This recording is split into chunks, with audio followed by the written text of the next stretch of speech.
자, 지난 시간에 우리가 문자에서 초성, 중성, 종성의 제자 원리에 대해서 다루었습니다. 자, 우리 문자와 말소리에서 첫 번째 문자, 그 다음 표기, 그 다음 의문으로 구성되어 있죠. 문자에 대해 살펴봤는데요. 훈민정음을 바라보면 초성의 제자 원리, 중성의 제자 원리, 종성의 제자 원리, 그 다음 이 성조와 관련된, 즉 종성과 관련된 성조에 대한 내용이 제시되어 있습니다. 물론 성조는 의문에서, 의문은 분절의문과 비분절의문으로 나누어지죠. 그 분절의문은 자음체계, 자음과 모음, 그 다음 그 자음체계, 모음체계, 그 다음 비분절의문은 중세 때는 당연히 성조가 되겠죠. 그렇기 때문에 거기에서 더 구체적으로 다루어집니다. 그런데 자, 여기에서 지금 나오는 성조는 초성의 제자 원리, 중성의 제자 원리, 그다음 종성의 제자 원리, 그래서 종성에서의 성조예요. 그래서 자, 나중에 의문과 관련해서는 그때 구체적으로 다루고 지금은 이제 종성에서 성조라는 측면에서 접근하도록 하겠습니다. 자, 소리에는 훈민정음 해례 종성의 부분 읽어보도록 하죠. 소리에는 완과 급의 다름이 있는 까닭에 평성, 상성, 고성은 그 종성이 입성의 촉급함과 같지 못하다. 여러분들이 이제 성조를 공부하시면 기본적으로 평성, 상성, 고성, 입성에 대해서 들어보셨을 거예요. 아주 예전에 고등학교 국어 자습서에는 사성과 방점 이렇게 이제 제목이 이렇게 되어 있는데요. 잘못된 제목이죠.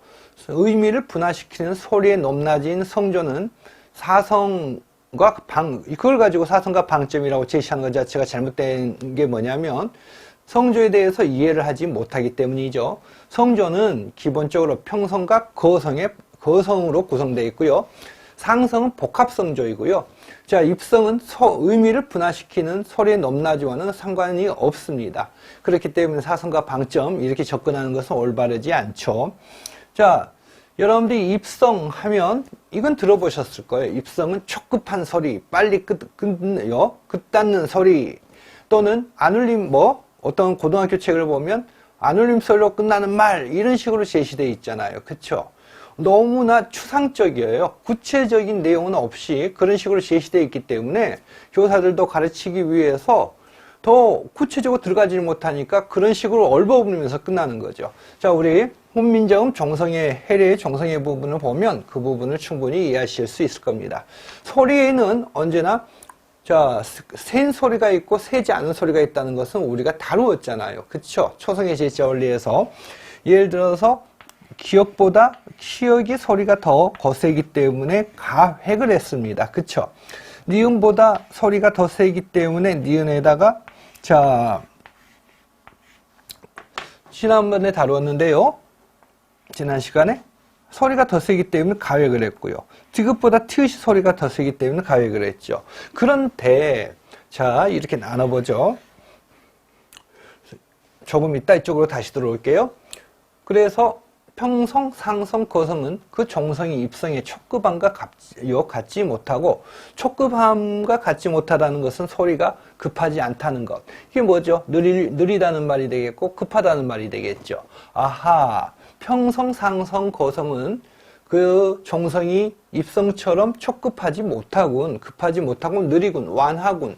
자, 풀청풀탁의 자는 그 소리가 거세지 못하므로 종성으로 쓰면 평성, 상성, 거성이 해당이 된다.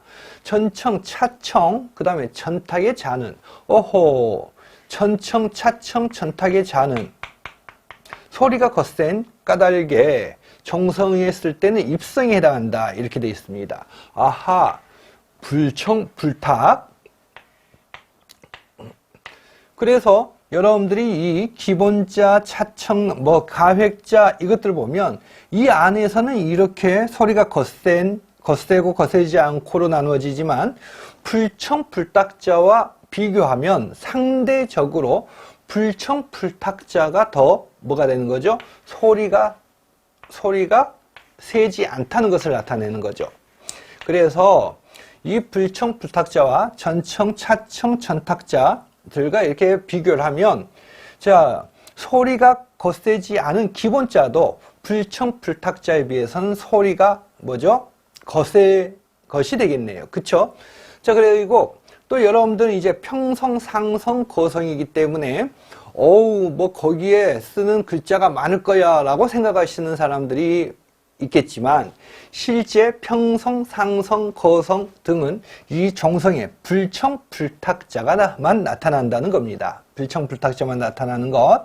그리고 전청자, 전탁자, 뭐죠? 차청자 등은 다 뭐죠? 입성으로 쓰인다는 말이죠.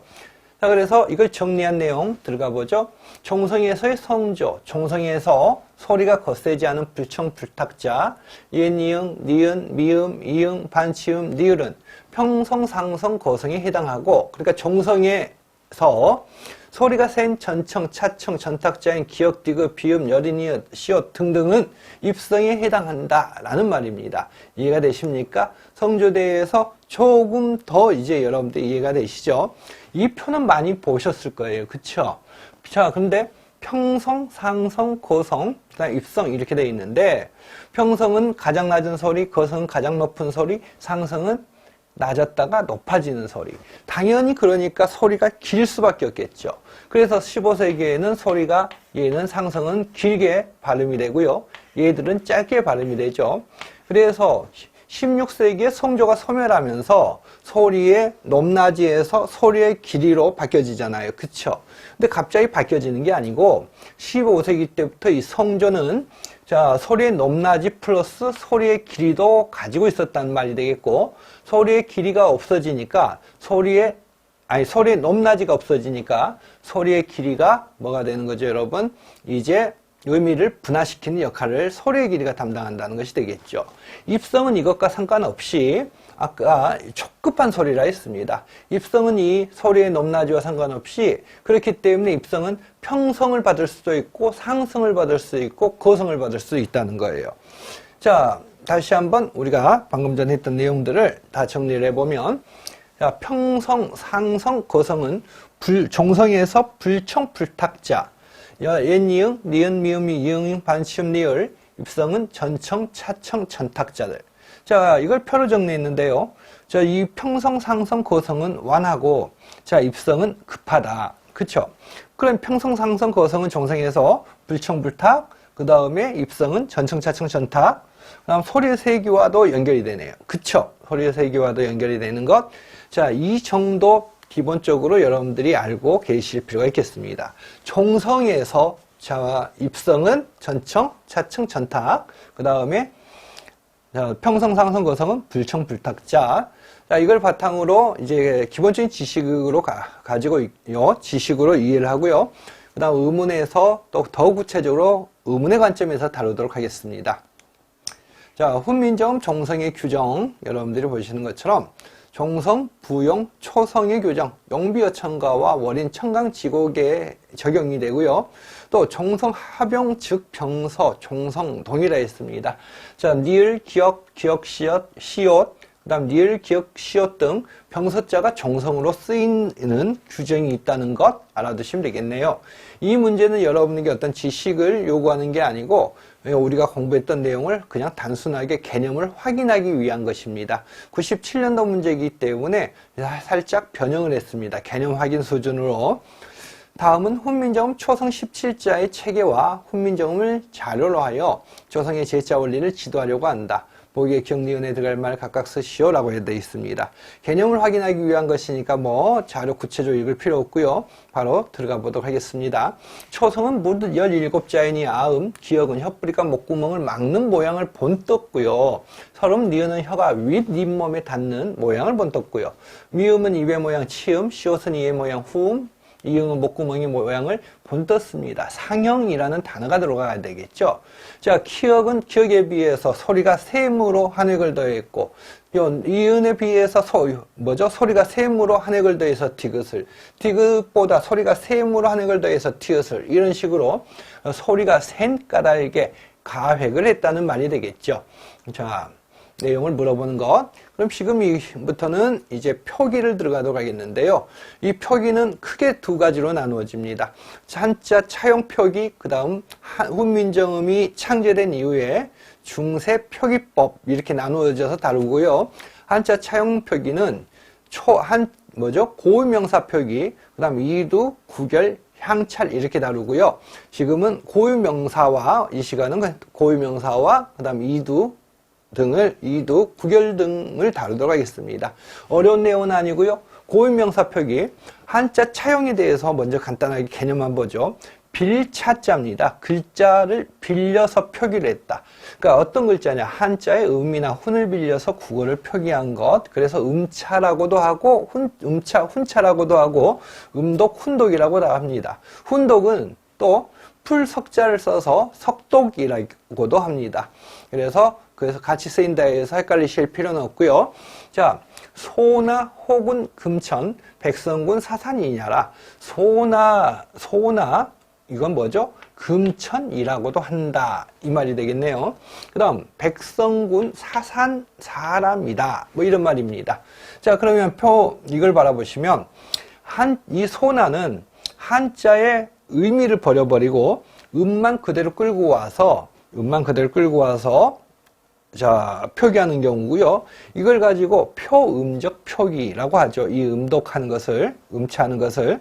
소나를 표기하기 위해서 소나를 적고 그 음을 빌려오는 것을 말하는 것. 그 다음에 표의적 표기, 훈독, 석독. 자, 저게 풀석자란 말이에요. 그러니까 훈독 이퀄 석독으로 알아두시면 되겠고요. 한자의 음을 버리고 의미만 빌려오는 경우, 소나를 표기하기 위해서 금천을 적고 뜻을 빌려오는 경우를 말하는 거죠. 그래서 고유명사를 표기는 초기에 인명이나 지명이나 관직명에만 사용이 됐습니다. 자, 혁것의 왕. 자, 개방어냐 혹작 불군의 왕이라고 되어 있습니다. 자, 그러면 혁것의 왕은 대개 개자입니다. 대개. 자, 나중에 또 보실 텐데요. 방음이라는 말을 나중에 보실 거예요. 다음 시간에. 이 방자가 나왔다. 그러면 이건 뭐예요, 여러분? 신라말이라고 생각하시면 됩니다. 방은 신라말, 방음은 신라의 말소리가 되겠네요. 그쵸? 자, 여기에서 혁것에는 그대로 무엇을 한자음을 빌려온 것이 되겠고요. 그 다음 불군에는 의미를 빌려서 표기한 것에 해당이 됩니다. 아래도 똑같이 거기에 적용이 됩니다. 거칠부 혹은 황종이다. 자, 이 누를 황자, 자, 무슨 자죠? 누를 황자, 거칠 황자, 이거 다 들어보셨죠? 거칠다는 의미예요, 여러분. 그렇기 때문에 얘는 음을 빌려오는, 자, 뭐죠? 음독에 해당이 되겠고, 이 황은, 자, 뭐가 되는 거죠? 거칠다는 황은 의미를 빌려온 것이 되겠죠. 의미를 빌려온 것. 그 다음에 이 사부 혹은 태종이다. 이 태도 당연히 훈독이 되겠고, 이사는 음을 그대로 빌려서 표기를 하는 음독에 해당이 되겠습니다. 자, 지명은 그런데 조금 다릅니다. 자, 지명. 그러니까 방금 전에 우리가 봤던 거, 음독, 훈독이었는데, 지명을 살펴볼까요, 여러분? 영동군 본 길동군 경덕왕 계명 금인지라. 자, 여러분들 지금 이 영자가 무슨 영자입니까? 길영자입니다. 이게 길이 뭐야? 길다라는 말이에요, 여러분. 길다. 자, 그러면 여러분들 좀 와닿겠는데요. 영동군은 본래 길동군이다. 경덕왕이 이름을 고쳐서 그것을 계속 이어서 쓰고 있다. 뭐 이런 말인데요. 자, 와닿습니까, 여러분? 자, 밀성군, 본, 추화군이다.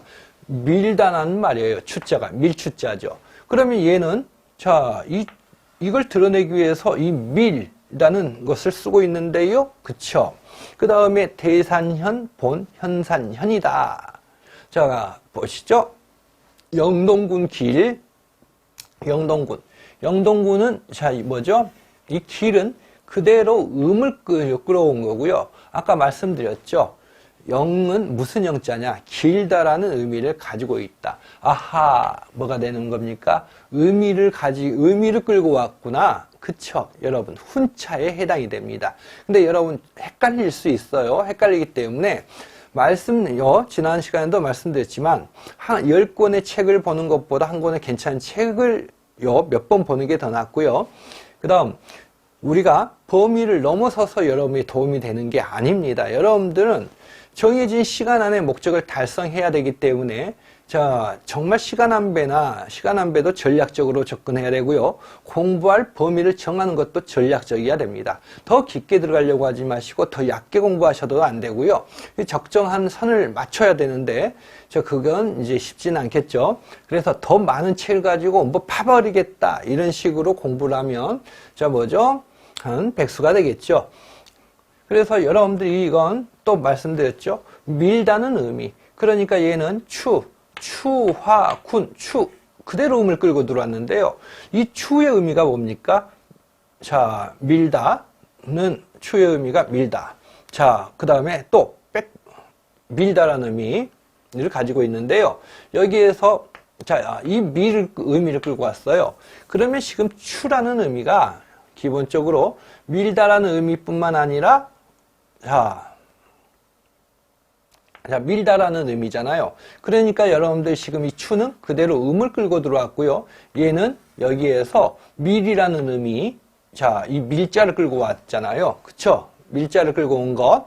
그래서 이건, 밀은 빽빽하다는 의미예요. 근데 지금 얘가 의미가 밀다이기 때문에 걔를 끌고 와서 지금 표기를 한 겁니다. 훈차에 해당이 됩니다. 자, 대산현, 본, 한산현도 마찬가지 해당이 되겠고요. 그래서 여러분들이 이것들 헷갈릴 수 있는데요.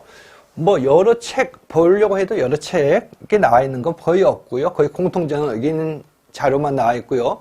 그러니까 눈앞에 보고 있는 자료를 여러분들이 하나하나 더 꼼꼼하게 읽고 이해를 하셔야 됩니다. 아셨죠? 차자 표기 지금까지 했던 내용 다시 정리를 해보도록 하겠습니다. 자, 차자 표기 정리를 하겠는데요. 훈민정음 창제 이전의 한자음과 뜻을 빌려서 우리말을 문자화한 표기법. 처음에는 인명, 지명, 관직명을만을 사용했는데, 자, 나중에 이두, 구결, 향찰 이러면서 이두부터는 이제 문장 표기에 관여를 합니다. 문장 표기에 관여를 하면서 결국 향가라는 장르 같은 경우, 즉 문학적인 창작까지 이루어지게 되는 거죠. 향가는 전면적인 향찰 표기가 이루어지는 거잖아요. 그쵸? 자, 그래서 음차 다시 한번 정리를 해보도록 하죠. 나말입니다. 이 나말을 표기하기 위해서 발음이 비슷한, 의미는 상관이 없어요, 여러분. 의미가 상관없이 지금 이 얘로 발음되는 한자 나를 그대로 끌고 왔고요. 말과 비슷한 물자를 끌고 와서 이렇게 표기를 하고 있습니다. 한자의 음을 가져와서 국어를 표기하는 방식에 해당이 됩니다. 이게 음차입니다. 의미 상관없이 발음되는 대로 그대로. 자, 훈차는 한자의 의미를 가져와서 국어를 표기하는 방식인데요. 자, 우이체, 색이나물 이해 안 되시나요? 그럼 형태소 분석해보죠. 형태소 분석은 중세문법 공부하는 사람들의 가장 기본적인 능력에 해당이 됩니다. 형태소 분석하는 능력 없으면 막힐 수밖에 없죠. 자, 쇼 플러스 2로 분석하니까 여러분들 이제 조금 이해되시나요? 자, 그 다음에 귀, 단어 또는 형태소 연결을 나타냅니다. 얘는. 자, 나말. 이제 이해되시죠? 소의 귀를 닮은 나물이 되겠네요. 그쵸? 소의 귀를 닮은. 자, 이게 무슨 자입니까, 여러분? 소우자입니다. 자, 그래서 얘는 이자인데, 이체죠. 이는 귀이자입니다. 자, 그 다음에 체는 나물체자입니다. 자, 그래서 이렇게 연결되어 있습니다. 아하, 저것은, 저 한자는 음하고 상관이 없죠. 한자를 그대로 한글로 쓰면 우이체입니다. 그래서 음과는 상관없고 모두 의미하고 연결되는 거죠. 이걸 가지고 우리는 훈차라고 합니다. 광주 같은 경우는 현대에서 만들어진 거죠. 광주라는 도시를 빛고울 광주. 이것도 여러분들 훈차로 바라보시면 됩니다. 자, 그런데 여러분들이 이제 헷갈려하는 게 뭐냐? 음차와 훈차가 섞여서 사용되는 경우입니다. 자, 여기에 보시면 사삼의 뿔이라고 했는데요. 또 이해 안 되시는 분들을 위해서 형태소를 분석해 보도록 하죠. 사삼 플러스, 자, 관형격 조사에 단어 경계, 자, 뿔입니다. 그러면 여러분들이 보시는 것처럼, 자, 뭐죠? 사삼이죠. 사삼. 그 다음에 뭐죠? 어조사의를 끌고 왔습니다. 얘는 어조사의인데 관형격 조사에와 발음이 비슷하죠. 얘도 음차에 해당이 되는 거죠. 그런데 얘는 각자입니다. 뿔각자. 자, 뿔과 각은 의미가 분명히 다르거든요. 그쵸? 얘는 뭐죠? 훈차에 해당이 됩니다. 음차, 훈차. 그래서 음차와 훈차가 서로 혼용돼서 표기되는 경우가 있습니다. 여러분들이 되게 헷갈려 할 수 있다는 것. 자, 그 다음 우리는 이두 구결을 들어가겠는데요. 자, 여기에서 여러분 높아시면서 한마디 이야기를 하면 깊게 파고들지 마시고요. 이두 구결은 시험 출제하고는 거리가 멉니다. 표기법의 개념 정도만 알아두시기 바랍니다. 아셨죠?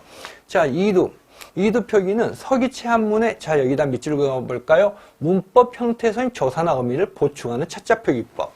이도, 이토, 이서 등 명칭이 사용하고 공통적으로 나타나는 이자로 인해 행정 실무 담당자인 이서와 관련된 용어로서 그래서 공문서에 사용할 때, 사용했다. 이런 내용은 다 던져버리세요.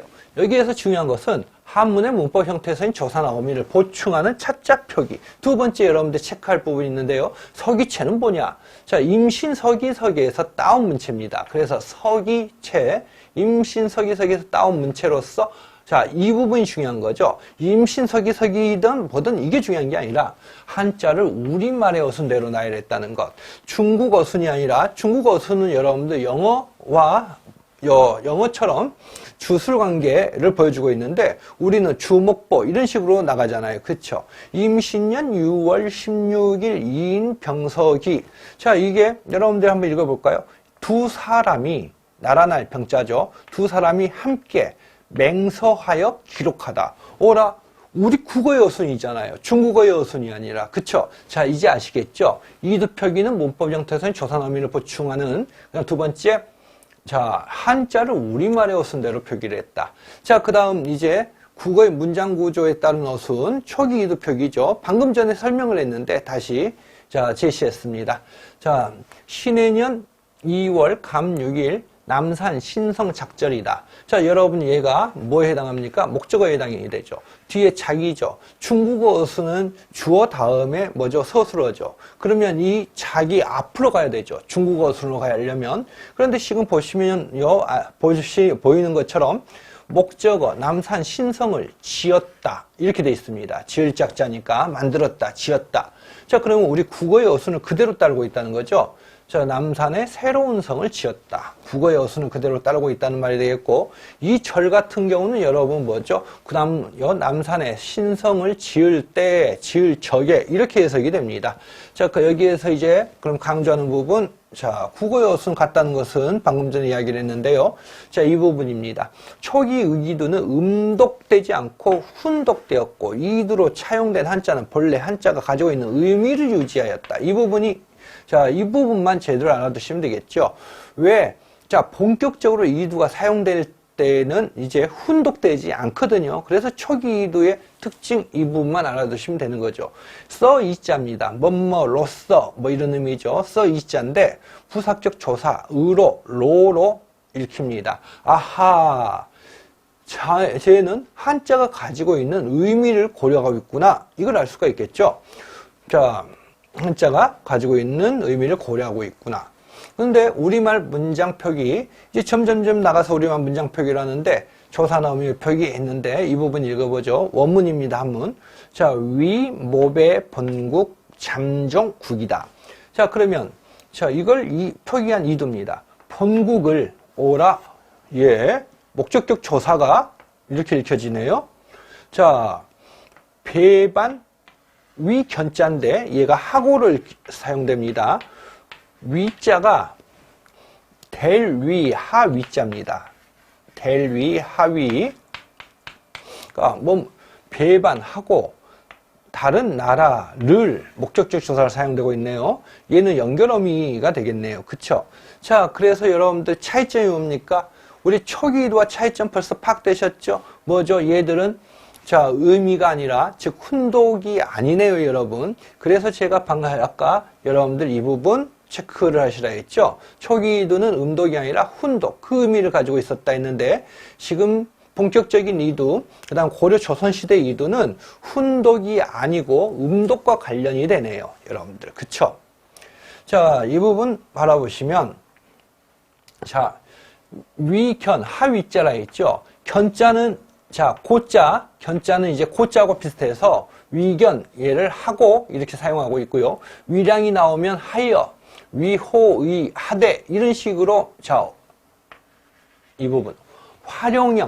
활용형이 나타난다는 점. 이제 본격적으로 이루가 사용될 때, 그 다음 더 재밌는 건 선어말 어미로서 나, 겨, 시, 종결 어미로서 지여를 통해서 다, 연결 어미로서 묘, 이걸 사용하고 있다는 것. 초기 이두와 차이점이 뭡니까, 여러분? 이 미자는, 자, 활불이다, 퍼지다 등의 의미를 가지고 있는데, 지금 여기에서는 전혀 그런 의미하고 상관이 없죠, 여러분. 자, 나열의 연결어미 묘를 표시하고 있다는 겁니다. 이해가 되시죠, 이제? 자, 그 다음, 우리가 구결. 구결은, 자, 한문, 원문의 구절 사이의 문법적 관계를 표시하기 위해서 삽입한 요소. 자, 이 없애고요. 하야 없애고, 로 없애고, 할세 없애고, 이 없애보세요. 로 없애고. 해석 다 돼요. 국지 어음이, 나라의 말이, 자, 중국과 다름으로, 문자, 불상, 유통할세, 서로 통하지 않으므로. 자, 얘들이 없어도 여러분들 해석하는데 지장이 전혀 없습니다. 천지지간, 만물지중해, 천지 간에 만물 사이, 이래도 해석되는 데는 전혀 상관이 없거든요. 그쵸? 그런데 여기에 만물지중에, 자, 유일한 것이 유일한 사람이, 이렇게 되어 있습니다, 여러분. 그쵸? 자, 그렇다면 얘는 흰색이어야 되는데 노란색으로 되어 있네. 자, 얘네들.